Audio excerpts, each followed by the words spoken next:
Abonnez-vous sur votre chaîne OSR Monde et activez la cloche pour ne rater aucune de nos prochaines vidéos.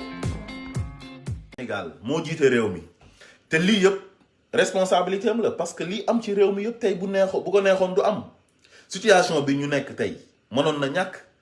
mais parce que moom moo nekkul ku baax moo tax ak ñi mu àndal di ko jay lu ko waral mooy bëgg a maintenir ci nguur gi bëgg a éterniser wu ci nguur gi bëgg a jalgati constitution bi nga xamante ni daf ko wax na ko nul ne peut exercer plus de 2 mandats consécutifs te moom moo ko révisé woon en 2016 mu bëgg ko jalgati ndax bëgg a éterniser wu ci pouvoir bi ndax ñi mu àndal di ko jay naan ko da nga war a toog ci nguur gi parce que yow doo moromu gars yi Sénégal yaa fi man di ko jay te ñooñu ñëpp di ko jay lu tax ñu koy jay mooy dañoo bëgg a toog ci nguur di am ay avantages di am ay privilèges nguur ñu leen di wax monsieur le ministre monsieur le président monsieur le directeur général monsieur le PCA loolu rek moo leen neex bu Sénégal doon tàkk seen yoon nekku ci nañ nekk ci nguur gi rek voilà kon yéen ñi nga xamante ni yéenay jéem a envoyé nit ñi ay message ak nit ñi di commentaire ngeen dugg ci seen ay commentaire naan da nga leen di jéem a terroriser man kenn mënu ma terroriser kenn mënu ma intimider su fekkee ne ay guerrier ngeen da ngeen di bàyyi ba jàkkaarloo ak nit ñi ngeen su ngeen amee lu ngeen di wax ngeen wax ko nit ñi mais pas ngeen nekk ci réseaux sociaux yi di jéem a napp nit ñi foog ne yéen mën ngeen tax nit ñi noppi Sénégal kenn moomu ko suñu waree wax dañuy wax ba mu neex ñu argument bi ngeen am nag benn rek la te loolu sax du argument mooy yéen extérieur ngeen nekk di wax pour réew mi tàkk est-ce que mas ngeen dégg une fois man ma wax ne nañ taal réew mi ki taal réew mi kañ ak ki ko bëgg a taal xam nañ ko mooy le président Macky Sall moom moo ñëw ñu fal ko démocratiquement mu ñëw toog di terroriser nit ñi di jàpp nit ñi di leen tëj kaso di leen jaay doole ba pare ne opposant du am Sénégal loolu moo waral situation bii ni ñu nekk tey nii xam nga Ousmane Sonko tey affaire am bii nii même bu doon dëgg la luñ koy jiñ mais est-ce que jaroon na tey assemblée nationale ak ñëpp jóg pour bëgg a profité ci occasion bi pour toroxal ko pour yàq àddunaam parce que moom seen opposant radical la te Ousmane Sonko masul génn attaqué Macky Sall personnellement ci vie privée am wala benn ministre wala qui que ce soit ci gouvernement bi moom su génnee lu muy wax mooy intérêt général l'intérêt du Sénégal ci loolu lay wax su Mamour Diallo sàccee 94 milliards Ousmane Sonko ne Mamour Diallo a volé non 94 milliards en collaboration avec Tahirou Sarr su fekkee dañoo signé contrat yu bon Ousmane Sonko dafay génn na contrat yi ni ñu ko négocier baaxul Sénégal daf ci perte bu demee assemblée nationale taxaw fa dafay défendre l'intérêt du Sénégal l'intérêt des Sénégalais parce que xam na ne Sénégalais yi ñoo ko yóbbu assemblée nationale c'est un représentant du pays bu demee foofu dafa war a jouer rôle am léegi nag comme ñu ko seqal ay bandi lañ ay woyu lañ ñoom nguur nuñ ko jàppee mooy gâteau la dañ koy partager xam nga bu ñu accéder au pouvoir sàcc la ñuy def enrichir seen bopp ak seen ay xarit ku leen ko nar a xañ nag ñoom ennemi lañ lay def te pourtant Ousmane Sonko mënoon na bañ a nekk yéen seen ennemi ba ngeen di egg moom fii nii ba koy booleeg ay jigéen benn xale boo xam dafa vulnérable xamul dara ci àdduna pauvre ba bëgg a dee pauvreté moo tax mu dem ci ay salon de massage dafa liggéey ñu koy fay ay 40 000 ngeen utiliser xale boobu noonu contre Ousmane Sonko nga xamante ni il devient une autorité morale Sénégalais yu bëri tey jii boo jëlee ñu ëpp ci Sénégalais yi tey Ousmane Sonko lañu àndal popularité bu mu am Macky Sall amu ko Macky Sall il n'est plus populaire fu mu nekk nii Ousmane Sonko moo gën a populaire ci képp koo xamante ni yaa nga Sénégal di def politique te loolu il faut le reconnaître waaw koo xamante ni nag tey jii bu élection amoon tey ñu jaarale ko ci yoon mu gagné au premier tour 50 et quelques % soo ko amee gagné nga au premier tour mooy majorité bi ñoo la fal majorité des Sénégalais ñoo wax ne kii moo ñu doy fal nañ ko pour mu jiite réew mi tey jii bu élection amoon ñu jaarale ko ci yoon tey Ousmane Sonko remporté élection yi au premier tour léegi nag kooku ñu boole ko ak benn xale bu ndaw pour mu yàq àddunaam ngeen bëgg Sénégalais yi nag toog parce que dafa menacer seen ay intérêt yéen ñu ëpp yu ànd ak Macky Sall ak yéen ñi nga xamante ni sax àndu leen ak Macky Sall waaye Ousmane Sonko lu muy prôné ak lu muy incarné arrangé wu leen parce que da ngeen a bëgg di toog muy dox di taxawaalu muy dox di tëdd muy dox di am xaalis du ngeen sonn loolu moo leen métti fu mu nekk nii occasion bi ñu bëri ñu ngi ciy profité da nga ciy gis ay journalistes gis ci ay communicateurs traditionnels gis ci ay anciens commissaires ku ci mel ni commissaire Cheikhna Keita moom dafa waroon tëj gémmiñam parce que moom mooy première victime mu Macky Sall bi Macky Sall faloo moom la njëkk a dàq moom xaw ma ndax yéen a ngi koy fàttaliku wala déet Macky Sall bu mu accédé au pouvoir commissaire Cheikhna Keita la njëkk a dàq ci administration bi parce que dafa nekkoon OCRTIS mooy brigade boobu nga xam ne mooy xeex affaire yu drogue ak yooyu noonu ñu takkal ko ci affaire yu drogue président bi dàq ko parce que drogue bi dañoo waxoon ne dañ koy incinérer te incinérer wuñ ko woon moom nag léegi mu ñëw tey di profité ci occasion bi ne day attaquer Ousmane Sonko pour faire plaisir à Macky Sall bi ko toroxaloon dàq ko jiñ ko na ko yow drogue bi incinéré woo ko mais da ngeen ko jël def ci ay diir jaay ko ay ñàkk mais man Sénégal kañ lay nit ñi di sérieux laa xamul quoi dafa bëri ay faux type am na ñoo xamante ni il ne représente rien tekkiwuñ dara Ousmane Sonko da leen a gën jikko gën leen demin léegi loolu daf leen a métti parce que dañoo jaloux dañoo fiir ñu ci bëri tey bu ñu sañoon dinañ mel ni Ousmane Sonko am jikko yu rafet yi Ousmane Sonko am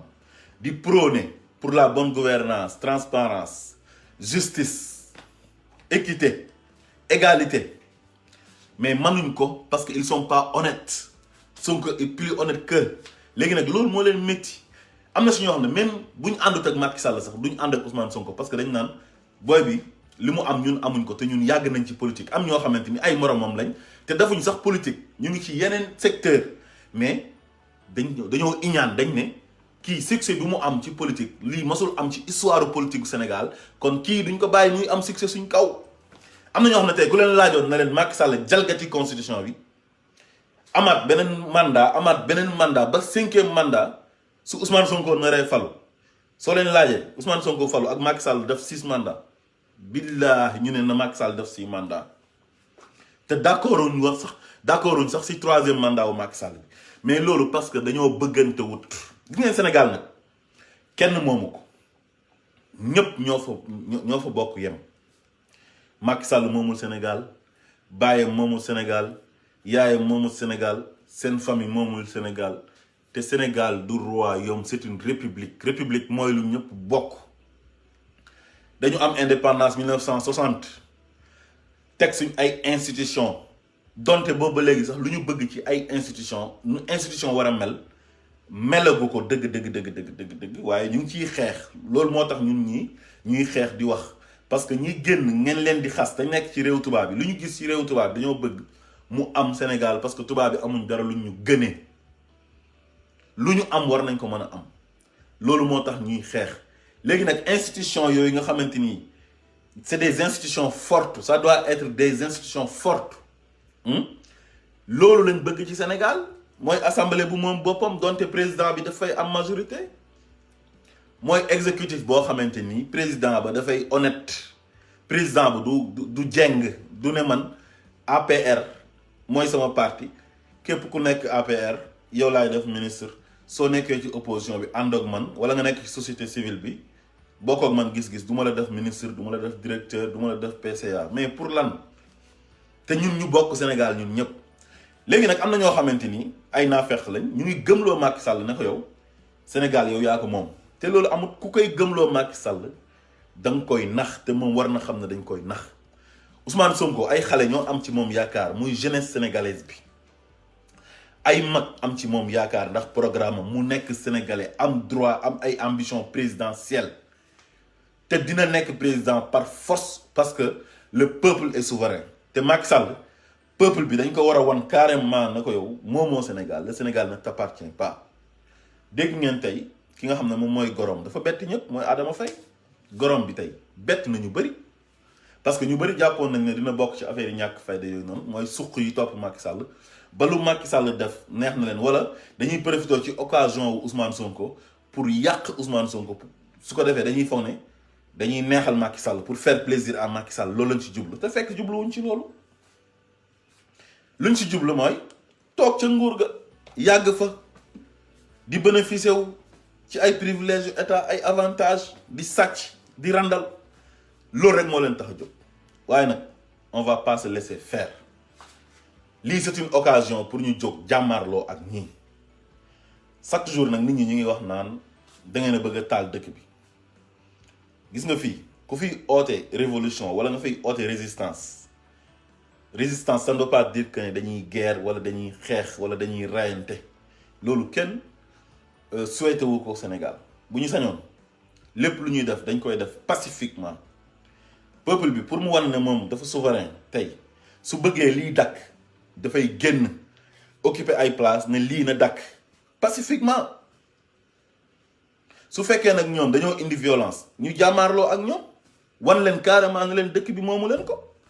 parce que dañoo warta nangu ñu jël benn doomi Sénégal boo xamante ni dafa am ay ambition pour réewam ñu ne ko yow doo fi amee ambition doo fi nekkee président mais ñoom ñooy ñan est-ce que ñoom ñoo moom Sénégal nekk république nekk démocratie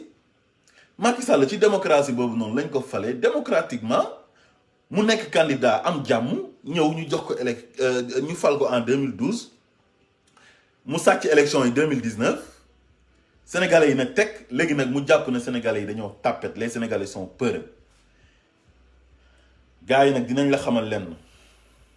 gis nga mbiru Ousmane Sonko bi nii boo ko tegul ci suuf kii sa départ mën na fa jógee ko te les sénégalais sont déterminés parce que signal bi joxe nañ ko en keroog mooy bi ngeen ñëwee kër Ousmane Sonko di fa jéem a semer terreur ñëw di provoquer ses partisans ba ñu wàcc taal dëkk bi bu ñu sañoon dëkk bi du tàkk waaye nag dëkk bi bu tàkkee ci yéen la yéenay responsable parce que dossier Ousmane Sonko bi fi ngeen ko indi nii lépp politique la te xam nañ ne c'est une cabale te cabale boobu Sénégal yi dañoo teel a yeewu ci loolu parce que ñëpp yëgoon nañ ko ñëpp xamoon nañ ne lu mu yàgg-yàgg di ngeen dal ci kaw Ousmane Sonko parce que njëkkeewu leen ko ci moom adversaire ngeen di bañ fu nekk jéem ngeen ko fa ut lu nekk jéem ngeen ko taqal jàllut jéem ngeen ko fi salafis wax ne dafay liggéey Daesh wax ne dafa contre këru diine yi lu nekk ngeen wax ko jiñ ko fi rebelle Sénégal yi di ko gën a bëgg même këru diine yi ngeen koy jéem a jaxaseel jàpp na Sénégal ku fa nekk da nga war a gëm këru diine yi par force loolu ngeen def seen bopp bi ngeen foog ne bu ngeen ko jaaree foofu après Sénégal yëpp dañ koy bañ te ñaata at ñu nekk Sénégal ñun gis ay nit ñoo xamante ni bokkuñ sax diine ñi ay chrétien la gis ay nit ñoo xam ne ñoo bokk diine te bokkuñ ci tarixa yi ay Ibadu Rahman lañ est-ce que mas ngeen taxaw di stigmatiser ay Ibadu Rahman di leen beddi naan non ñii ay Ibadu lañ wala ñii ay salafiste lañ mais si Ousmane Sonko lañ ko commencé parce que Ousmane Sonko arrangé wu leen Ousmane Sonko dàllam sax moo leen gën te li ngeen koy taqal nii maa bëggoon xale yi jigéen ñi nekk Dakar di wax ak xale yi nekk Paris fii bu ñu génnoon ñàkk sutura di wax wallahi kon dëkk bi toj am na jigéen ñoo xamante ni lu ñu xam bu ñu ko waxoon ci ay ministre ci ay député ci ay directeurs généraux ñoo xamante dañu am responsable ci état am responsabilité ci état ñooñu bu ñu génnoon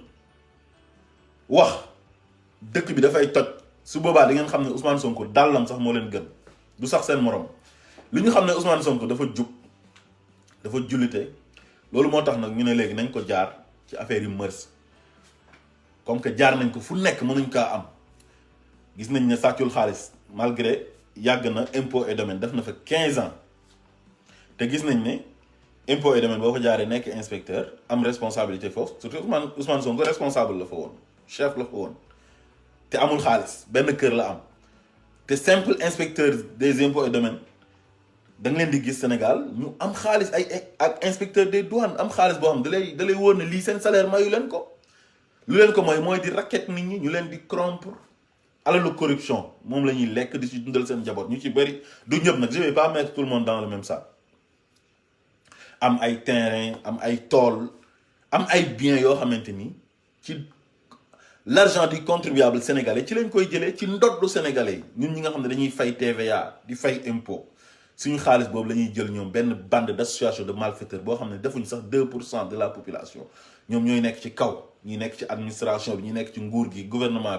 bi di paccoo Sonko ñëw nag ne man lii d'accorduma ci claté deal bi na leen nag gis nga système bii nekk fi depuis 1960 système bi dafa pourrir il faut que ñu débarrasser wu ak ce mauvais système là xàll yoon bi bind livre solution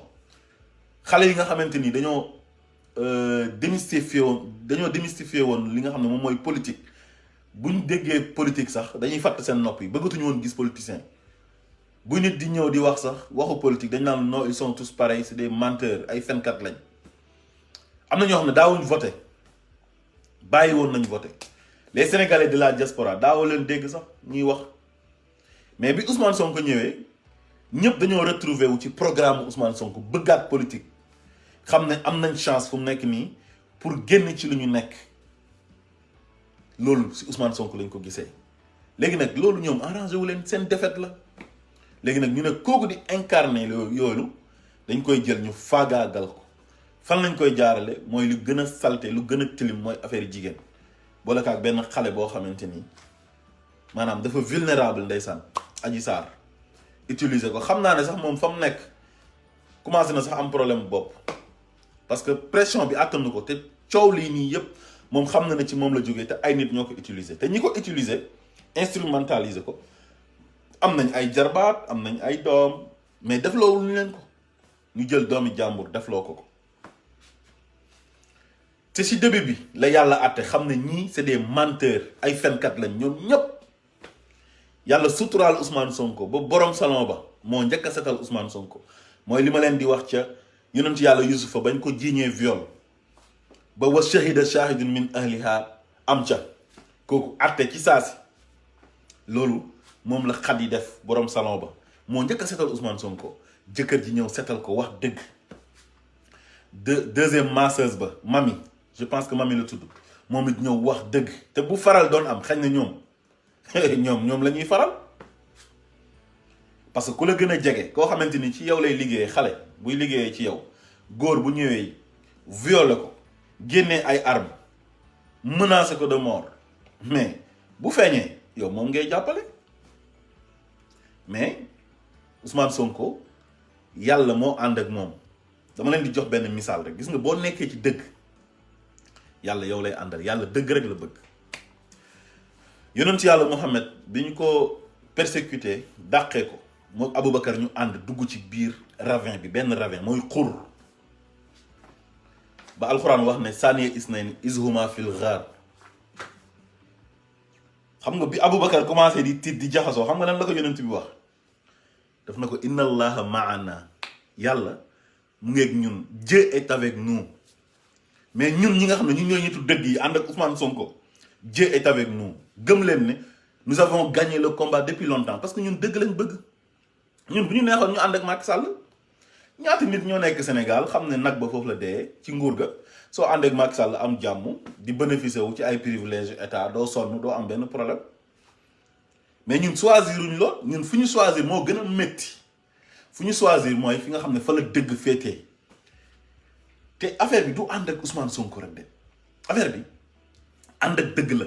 maanaam Ousmane Sonko dañuy ànd ak moom jàppale ko pour ñu commencer yoonu dëgg bi jël yoonu dëgg bi la voie de la vérité yoonu dëgg bi dañuy gunge Ousmane Sonko mais Ousmane Sonko waxuñ ne mooy Messi wala mooy yàlla wala mooy yonant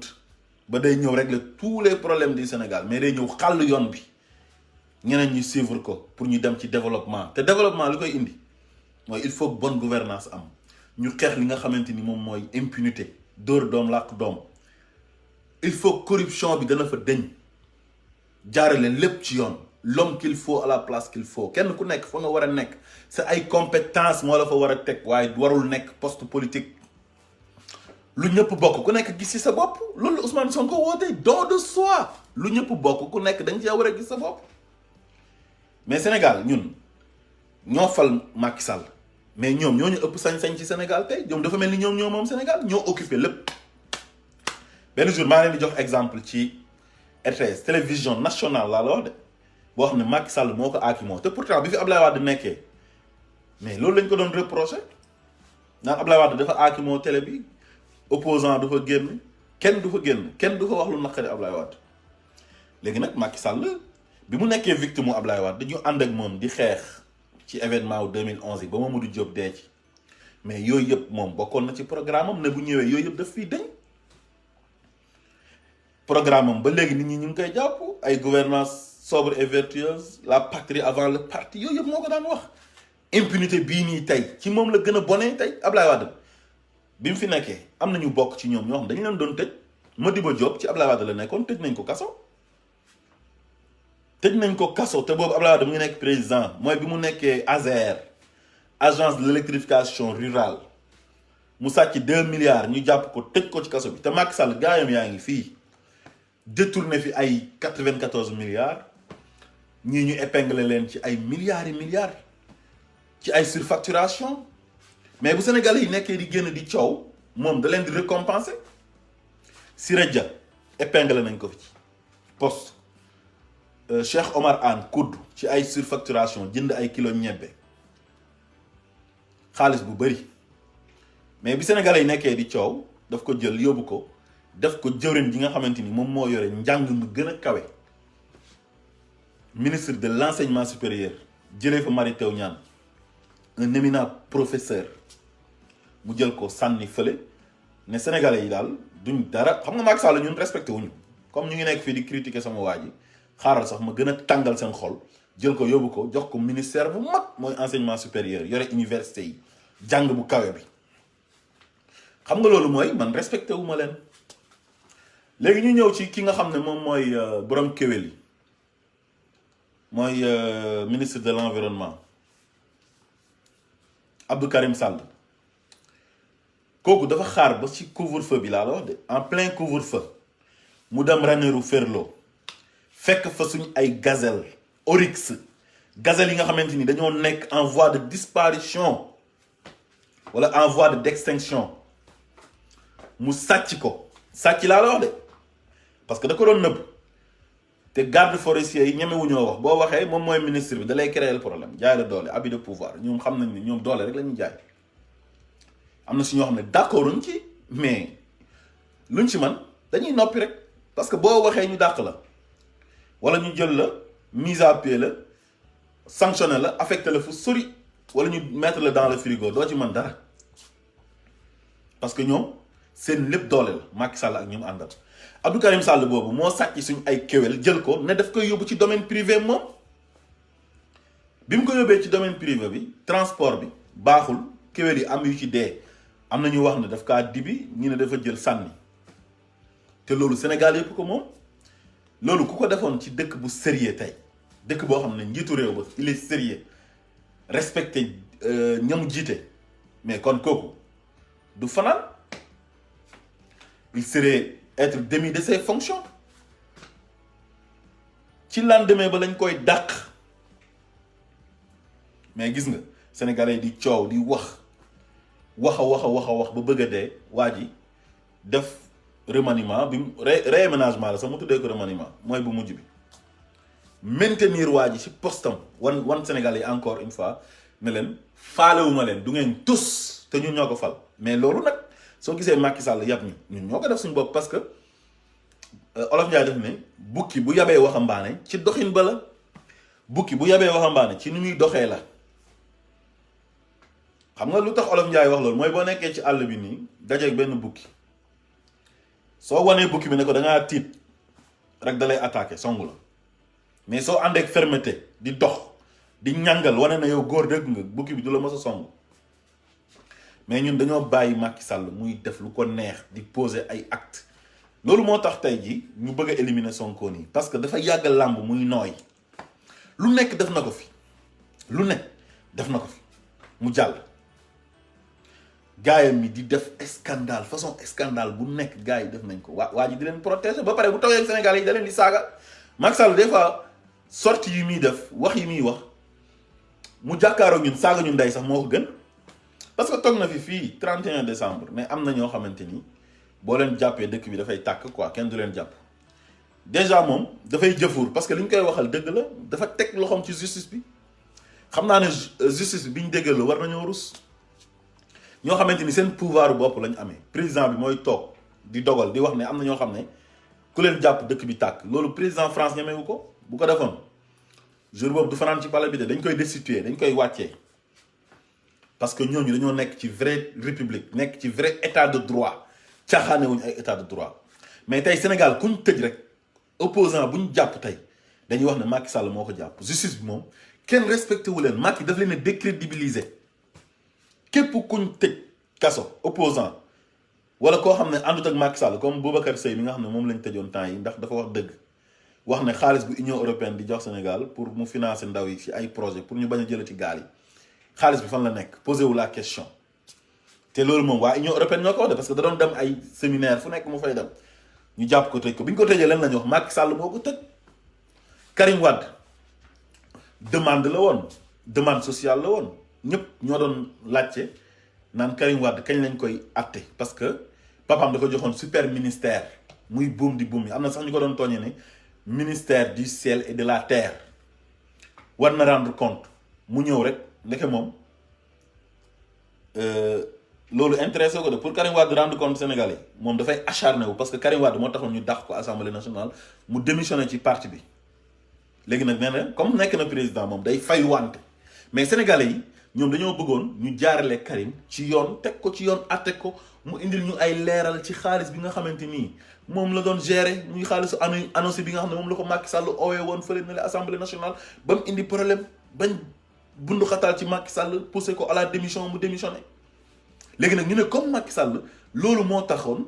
mu jógee ko parti démocratique sénégalais démissionné à l'assemblée nationale dem à la conquête du pouvoir yàlla jox na ko nguur gi léegi nag comme mooy président léegi reddition des comptes dafa war a am te Karim Wade dañ ko war a juger nga ñëpp bëggoon nañ ko mu jaarale ko ci yoon léegi nag moom jaarale woo ko ci yoon moom acharnement la demee pour wan Karim na ko voilà yéen a ma doon jéem a fontoo di ma jéem a toroxal léegi nag nekk naa président tey nga xam jàpp Karim Wade xañ ko ay droit yam nit bu rayee nit sax xanaa dina am ay droit précipité affaire bi cour de répression enrichissement mu indiwaat ko parce que boobu Abdou Diouf moo ko créé woon 81 Abdoulaye Wade bi mu ñëwee bàyyi ko muy nelaw Abdou Diouf sax daf ci teeloon a génn moom Abdoulaye Wade ñëw laalu ko Macky Sall ñëw parce que dafa amoon haine dafa bëggoon a venger wu ci ay nit xam nga léegi nag mu ne xaaral ma indiwaat cour de répression enrichissement illicite bi njëkkee ko ci Karim Wade mu def benn liste de 25 personnes une liste de 25 personnes Karim Wade nekk à la tête ndeke moom Karim Wade rek moo ko intéressé woon daf doon nax sénégalais yi moom da doon régler ses comptes avec Karim Wade mais réglé wul compte Karim Wade ak sénégalais yi te sénégalais li ñu soxla woon mooy seen xaalis fan la ko Karim Wade def fan la dugg na leer ñu jaarale ko ci yoon juridiction internationale yëpp wane ne Karim Wade atteem bi jaarul ci yoon dañoo jalgati ay àqam ak ay yelleefam Macky na je m'en fous lu ma bëgg ci Karim Wade sax mooy na génn dëkk bi Karim Wade génn dëkk bi lu tax Karim Wade nangoo génn dëkk bi moom tamit man loolu ba tey daf maa jaaxal ba pare nekk xataar du wax Karim Wade doo gis mu def vidéo te fu mu nekk nii xanaa boo nekkee ci bitim réew xanaa Souleymane Jules Diop sax bi mu demee exil daan mu def ay vidéo Adama Gaye ma ngay exil day def ay post ak ñeneen ak ñeneen mais yow nga ne opposant nga ñu jël la xañ la sa ay droit tëj la ba mu daf laa tëj ba mu neex ko mu génne la dugal la jet privé na la acca génnal dëkk bi nga nangu ko loolu tamit man jaaxal na ma lool te Karim kenn du ko dégg mu wax te ba léegi am na ñoo xam ne ñu ngi ànd ak moom loolu jaaxal na ma mu nangu ko waaw donte lu ñu ko teg jaaduwul mais li tax mu nangu ko man jaaxal na ma ba léegi nag li mu bëggoon ci Karim Wade def na ko am na ko waxuma la dara mais ñàkk colère gi mu ci booleel ak ñàkk teggin gi Abdoulaye Wade bi nga xam ne mag la amul lu dul ñaari doom taawam di Karim Wade si njëli topp ci mu séparé ko ak doomam te Abdoulaye Wade moo ko def lu mu nekk moom Wade moo tax tey sénégalais yi xam ko moom ba mën ko def président malgré ñoom ñaar amoon nañu ay problème mais erreur mënul ñàkk l'erreur est humaine ku dul juum amul te boo yoree nguur dafa am ñoo xam dañ lay wër dañ lay gëmloo yoo xamante ni amut ba yow da ngay juum le pouvoir rend fou gars yi sax dañ koy wax nguur dafay dofloo nit tey jii mënoon na am kóllëre tey ci digganteem ak Abdoulaye Wade ak lu ko Abdoulaye Wade manti def moom li ko Abdoulaye Wade defal moo ëpp parce que koo xamante ni moo la présenté sénégalais yi ba sénégalais yi wóolu la nga mën a dem participer ci ay élections bañ fal la bu jaaratoon ci nguuru Abdoulaye Wade du yomb parce que dafa jaar ci nguuru Abdoulaye Wade en commençant par directeur général de la Petrosen ñëw nekk ministre des mines ministre de l'intérieur premier ministre président de l'Assemblée nationale il a occupé pas mal de postes dans le gouvernement de Wade te bu neexoon Abdoulaye Wade du ko def parce que am na ñeneen ñoo xam ne ñoo gën a yàgg ak Abdoulaye Wade te loolu yëpp amuñ ko fa ku ci mel ni Idrissa Seck bi muy nekk ak Abdoulaye Wade ak ñoom Ousmane Ngom donte Ousmane Ngom am na benn moment boo xam ne jàmb woon na ko jàmb woon na ko bi Abdoulaye Wade jëlaatee nguur gi la ñëwaat ñoom ñëpp defalu leen lool mu defal ko Macky Sall nga xam ne moom AJ la nekkoon foog na AJ wala LD daal ñaari parti yooyu nekkoon na ci benn doon fa militer moom Mimi Touré bokk ci ñu mujjee ñëw ci parti bi benn jour maa ngi dégg Farba Senghor temps yi mu amee ak ñoom problème quoi mooy avant muy jubóo ak ñoom léegi moom seen copain la quoi dellu si na nee na bi ñu faloo bees en 2000 Abdoulaye Wade dafa fàtte woon Macky Sall quoi boobu ñoom ñu ngi dëkk Derklé loué foofu noonu quoi moog Marème Faye benn studio foofu mooy pharmacie Derklé bi yeneen koy xam ngeen ko boo ñëwee ba ci rond point xaar yàlla bi nga tourné nii mel ni kuy dem ay castor yooyu noonu am na benn pharmacie bu nekkee nii à droite ñu koy wax pharmacie Derklé kër googu la dëkkoon moog Marème Faye nee na Farba Senghor romb Marème Faye ci oto ci VDN bi xam naa ci poste courant beeg yooyu fii gars yi di entraîné foog naa foofu la wax Farba Senghor mooy nettali de nee na da Marème Faye daf ko seen rek xàmmee ko nag ay Farba taxaw mu ne ko waaw may Farba ah yéen. Abonnez-vous sur votre chaîne OSR Monde et activez la cloche pour ne rater aucune de nos prochaines vidéos.